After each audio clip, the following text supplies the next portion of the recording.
उन्होंने पूछा क्या हुआ, तो मैंने बताया कि साहब इस तरह से हमारे इतने जवान शहीद हो गए और ये हमारी गलती की वजह से हुआ, हमारी लापरवाही की वजह से हुआ। तो उन्होंने मुझे तत्काल कहा कि सतपाल इस पे बिल्कुल चुप रहिए, कुछ मत बोलिए। इनको जो करना चाहिए था इन्होंने कोई काम उस तरफ नहीं किया, वो सिर्फ उन्होंने पाकिस्तान की तरफ मोड़ा और फिर कहा कि हम अंदर घुस के मारेंगे।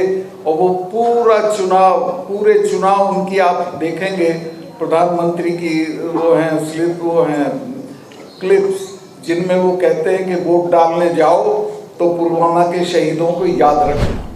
मैं भी देश के लोगों से कहना चाहता हूं कि इस बार वोट डालने जाओ तो पुलवामा के शहीदों को याद रखना कि उनकी लाशों पे खड़े होकर जो सरकार बनी उसने आज तक उस मामले की कोई जांच नहीं कराई। अगर ये कॉन्वॉय नहीं होता और उससे जहाज से लोग आए होते तो कोई जान का नुकसान नहीं होता। मेरी और ऐसे ही नहीं है, मेरी जानकारी है कि ये कुछ ना कुछ चुनाव से पहले करेंगे। जो इनकी फितरत है, जो इनकी आदत है, जो ये गुजरात में करते रहे, देश में करते रहे, ये राम मंदिर पे गोला फेंकवा सकते हैं, ये किसी बीजेपी के बड़े नेता का कत्ल करा सकते हैं, ये अपना भारत पाकिस्तान की मेरी डेफिनेट जानकारी है कि हमारे एनएसए दुबई क्यों जा रहे हैं बहुत जल्दी वहाँ पाकिस्तान के जनरल से बात करते हैं और मिली जुली कुश्ती करेंगे कि हम 4-5 दिन के लिए घुसेंगे फिर हम आ जाएंगे, आप रिटेलिएट मत करिएगा। तो ये भी हो सकता है पाकिस्तान वाला भी। तो इस तरह की चीज़ें होंगी, तो इसके लिए हमको अपनी जो जनता है उसको सावधान करना पड़ेगा। और एक चीज़ और मैं आपके जरिए कहता हूँ, कोई भी अटेम्प्ट अगर मेरी जिंदगी पे होता है तो मेरे लोग इनसे ऐसा बदला लेंगे कि याद रखें। पुलवामा का जहाँ तक ताल्लुक है, पुलवामा पे जब मैं कोई चीज़ें बोलता था तो कोई रिएक्ट नहीं करता था सरकार का आदमी, लेकिन पुलवामा बोलने के बाद सम्मानित गृह मंत्री अमित शाह साहब ने कहा कि जब ये गवर्नर थे तब क्यों नहीं बोले थे। तो मैं उनकी याददाश्त खुरचना चाहता हूँ कि मैं पुलवामा होने के 2 घंटे के अंदर मैंने 2 चैनल्स को इंटरव्यू दे दिया था और ये कह दिया था कि इसमें हमारी भी गलती रही है, हमारी नाकामयाबी रही है जिसकी वजह से ये हुआ। और जब प्रधानमंत्री जी का फ़ोन मुझे आया, चूँकि वो अनएक्सेसिबल थे, वो नेशनल कॉर्बेट पार्क में थे और उनके पास ये बहाना था कि वहाँ फ़ोन अलाउड नहीं है, तो उनका फ़ोन आया मुझे। ये घटना हुई है 3-3:30 बजे, 5 बजे उनका फ़ोन आया और उन्होंने पूछा क्या हुआ, तो मैंने बताया कि साहब इस तरह से हमारे इतने जवान शहीद हो गए और ये हमारी गलती की वजह से हुआ, हमारी लापरवाही की वजह से हुआ। तो उन्होंने मुझे तत्काल कहा कि सतपाल इस पे बिल्कुल चुप रहिए, कुछ मत बोलिए। फिर 2 घंटे बाद नेशनल सिक्योरिटी एडवाइज़र जो हैं अजीत डोभाल साहब, वो मेरे क्लास फेलो भी रहे, लॉ में हम साथ पढ़ते थे, उनका फ़ोन आया कि सतपाल भाई इस पे कुछ बोलना नहीं है आपको। मैं समझा शायद ये कोई जांच वाँच कराएंगे, तो मैं उसको प्रिजुडिस नहीं करना चाहता था, मैं नहीं बोला। लेकिन आज तक ना कोई जांच हुई है, ना कुछ बताया गया है, ना कोई पब्लिक डोमेन में कोई चीज़ आई है, और उसको दफन करके पाकिस्तान की तरफ मोड़ दिया, चूँकि चुनाव में वही चीज़ सूट करती थी, तो उसका पूरा चुनाव के लिए इस्तेमाल किया गया। माननीय प्रधानमंत्री जी ने उसी दिन 5:30 बजे एक मीटिंग एड्रेस की रुद्रपुर में इलेक्शन की टेलीफोन से, उसमें भी पुलवामा का उन्होंने कोई जिक्र नहीं किया। जहाँ तक पुलवामा के नताइज का ताल्लुक है वो बहुत भयानक है। पुलवामा के होने के बाद इनको जो करना चाहिए था इन्होंने कोई काम उस तरफ नहीं किया, वो सिर्फ उन्होंने पाकिस्तान की तरफ मोड़ा और फिर कहा कि हम अंदर घुस के मारेंगे। और वो पूरे चुनाव उनकी आप देखेंगे, प्रधानमंत्री की वो हैं क्लिप्स जिनमें वो कहते हैं कि वोट डालने जाओ तो पुलवामा के शहीदों को याद रखना। मैं भी देश के लोगों से कहना चाहता हूँ कि इस बार वोट डालने जाओ तो पुलवामा के शहीदों को याद रखना कि उनकी लाशों पे खड़े होकर जो सरकार बनी उसने आज तक उस मामले की कोई जांच नहीं कराई है। और आज मुझे अच्छा लगा कि आप लोगों ने प्रस्ताव पास कर दिया है कि इसकी जांच होनी चाहिए, श्वेत पत्र आना चाहिए और इसकी जांच सुप्रीम कोर्ट की देखभाल में होनी चाहिए। पुलवामा में जो जो नहीं हुआ वो मैं आपको बताऊँ। असल में यहाँ गलतफहमियाँ बहुत हैं कि साहब ये वो आया था, क्या बोलते हैं आप उसको, इंटेलिजेंस अलर्ट। वहाँ तीसरे दिन क्या एक दिन में 3-3 इंटेलिजेंस अलर्ट आते हैं।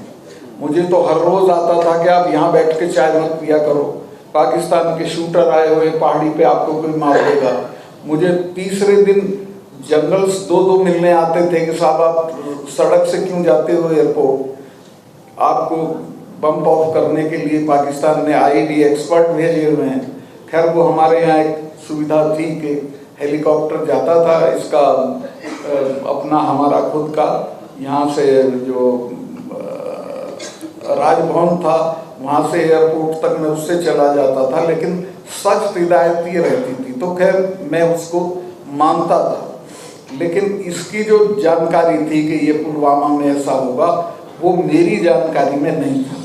अगर ये लोग जो सीआरपीएफ के लोग हैं मुझे लूप में लेते तो मैं इनको 2 दिन में हवाई जहाज का इंतजाम कर देता।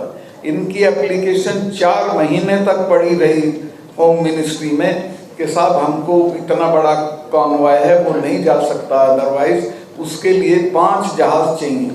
बहुत आसान चीज़ थी। मैं तो वहाँ कभी लड़के इम्तिहान के दौरान फंस जाते थे जम्मू के श्रीनगर में या श्रीनगर के जम्मू में, तो उनका एयरलिफ्टिंग करा देता था। अगर वो मेरे से कहते मैं इमीडिएटली करा देता, लेकिन उन्होंने होम मिनिस्ट्री से कहा और होम मिनिस्ट्री ने उनको 5 जहाज नहीं दिए। ये जांच करने की चीज़ है और इसमें रिस्पॉन्सिबिलिटी फिक्स होनी चाहिए कि कौन जिम्मेवार है। अगर ये कॉन्वॉय नहीं होता और उससे जहाज से लोग आए होते तो कोई जान का नुकसान नहीं होता।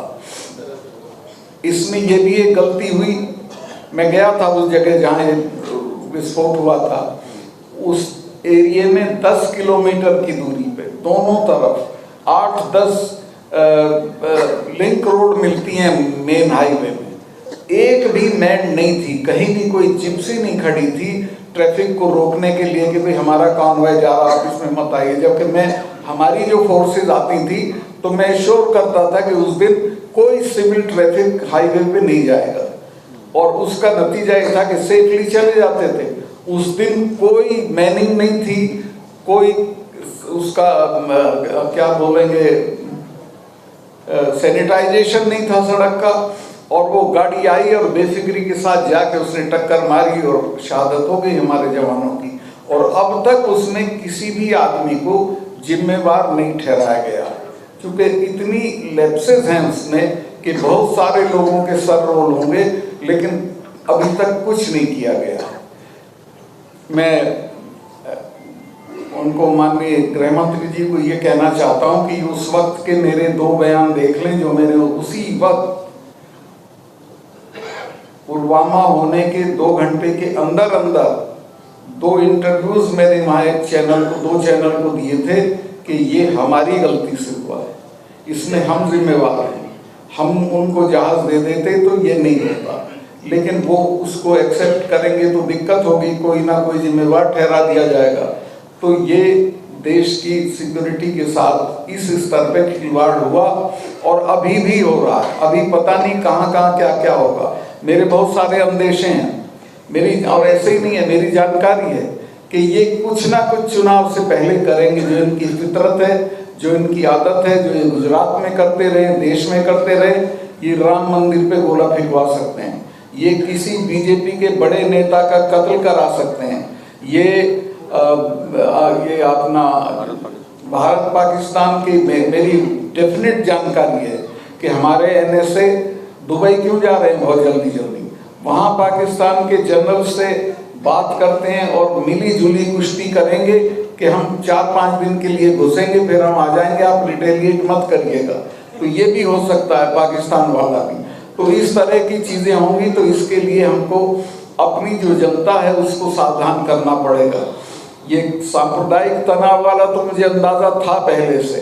आप लोगों को मैं एक बात बता दूं, चूंकि मैं जाट एरिया से आता हूँ, वहाँ एक कहावत थी कि जाट का तो हिंदू क्या और मेव का मुसलमान क्या।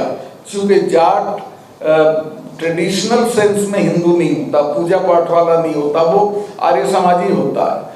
और इसी तरह मेव ट्रेडिशनल सेंस में मुसलमान नहीं होता, वो सिंपल एकदम सीधे सीधे रहता है सपाट। उनमें दंगा हुआ है कल, जिनके बारे में ये था कि ये इनमें कोई कम्युनलिज्म नहीं है, वहां दंगा हुआ है। और ये दंगा बढ़ाया गया है जानबूझ के, और ये एक ही जगह नहीं हुआ। कल में रात में 8-10 शहरों में वहाँ के हरियाणा के ही हुआ। हरियाणा में 47 के बाद कोई दंगे नहीं हुए थे, अब ये हुआ। 7-8 शहरों में, बड़े शहरों में ये दंगे हुए हैं, और ये होंगे देश में बड़े पैमाने पे होंगे। तो मैं आपके माध्यम से देश की जनता को, लोगों को सावधान करना चाहता हूँ कि सब अप्रत्याशित चीज़ों के लिए तैयार रहिए, और ये समझ जाइए कि ये आपको बेवकूफ़ बनाने के लिए चीज़ें की जा रही हैं, वोट के लिए की जा रही हैं। और आपसे भी मैं सहयोग की अपेक्षा करूँगा कि आप इस बात को फैलाएं और बताएं कि वोट के लिए यहाँ कुछ भी किया जा सकता है। राम मंदिर वाली भी मेरी डेफिनेट जानकारी है कि चूंकि राम मंदिर अब मुद्दा नहीं रहा, मुद्दा वो तब बनेगा जब उसमें बम पड़ेगा या कोई चीज़ होगी, वो हो सकता है। कृष्ण जन्मभूमि पे हो सकता है, चूंकि अलकायदा की थ्रेट भी है कृष्ण जन्मभूमि के लिए और अयोध्या के लिए। तो जी हाँ, तो कुछ भी हो सकता है और ये कुछ भी करा सकते हैं। मैं बहुत लंबा हो गया, बस मैं आपसे यही निवेदन करना चाहता हूँ कि जो आज का, मैं बहुत आभारी हूँ सारी पार्टियों के लोग आए और उन्होंने हमारे जो कंसर्न है वो साझा किए। उनसे मैं कहूँगा कि वो चूँकि जनता के बीच में हैं, वो जहाँ जहाँ जा रहे हैं इन सवालों पे, इन मुद्दों को उठाते रहें और जोरदार तरीके से उठाते रहें, तो देश बड़ी ट्रेजेडी से बच जाएगा। आपका बहुत बहुत धन्यवाद। और आप सभी का, मैं जो आए हैं पार्टियों के लोग, सबका आभारी हूँ। केतकर जी हों, आप हों या अपने जावेद भाई हों, सब लोग आए। आपने बड़ा सम्मान हमारी इस मीटिंग को दिया और इसको सफल बनाया। बहुत बहुत धन्यवाद जी। के बयान देने के बाद आपके जीवन में क्या बदला है? मेरे जीवन में ये बदलाव आया कि मेरी पूरी सिक्योरिटी विड्रॉ कर ली गई। मेरे पास ऑलमोस्ट सेट प्लस सिक्योरिटी थी, अब मेरे पास एक सिपाही है। सिक्योरिटी विड्रॉ कर ली गई। जम्मू कश्मीर का गवर्नर और जिसने 370 हटाने में मुख्य भूमिका अदा की हो, उसको मकान भी दिया जाता है दिल्ली में। वो अब मैं किराए के मकान में रह रहा हूँ और एक सिपाही है, सिर्फ एक।